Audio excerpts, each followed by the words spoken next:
व्यक्तिगत जीवन भी होता है और उन्होंने आज जाके बापू वाटिका में माल्यार्पण किया और सबसे के साथ उन्होंने मीटिंग भी की।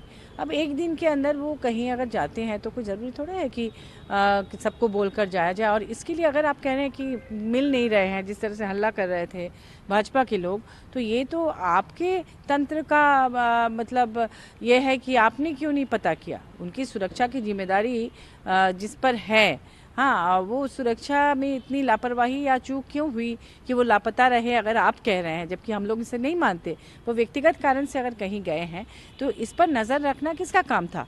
उनके सुरक्षा कर्मियों पर था, सरकारी एजेंसियों का था, केंद्र सरकार का था।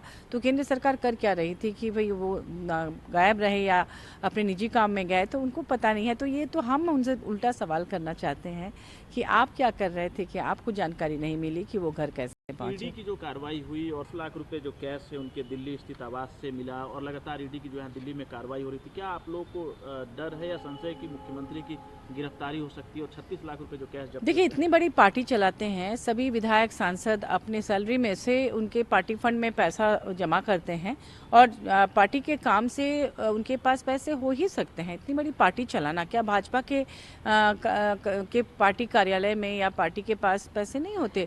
इतनी बड़ी बड़ी रैलियां, इतने बड़े बड़े आयोजन, चुनाव में इतने इतने खर्च जो करती है, तो उनके पास निश्चित रूप से उसका पूरा आंकड़ा होगा, कहाँ से पैसे आए ये वो समय पर बताएंगे, इनकम टैक्स को बताएंगे ना कि वो सार्वजनिक रूप से उसकी घोषणा करेंगे।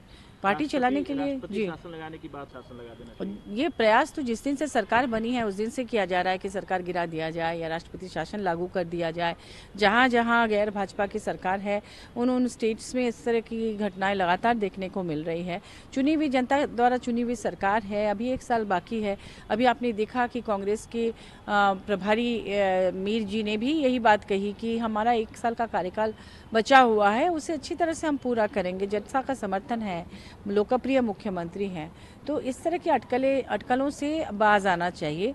और चुनाव सामने आ रहा है, चुनाव में जनता जिसको चुनेगी फिर से उनकी सरकार बनेगी। आखिरी सवाल है मेरा, अब आप लोगों का क्या कार्यक्रम बन रहा है? देखिए, हमारा कार्यक्रम तो लगातार बना हुआ है। माननीय मुख्यमंत्री जी सिर्फ चुनावी वादों से नहीं बल्कि जनता के लिए एक्चुअल में काम करके जनता का दिल जीतना चाहते हैं। जो काम पिछले 20-22 सालों से नहीं हुआ, भाजपा की सरकार रही झारखंड में भी, अधिकतर समय में 17-18 साल उनकी सरकार रही। जनता जिन परेशानियों से जूझ रही थी, उन अंतिम व्यक्ति तक लाभ पहुंचाने के लिए विभिन्न योजनाओं पर माननीय मुख्यमंत्री जी काम कर रहे हैं।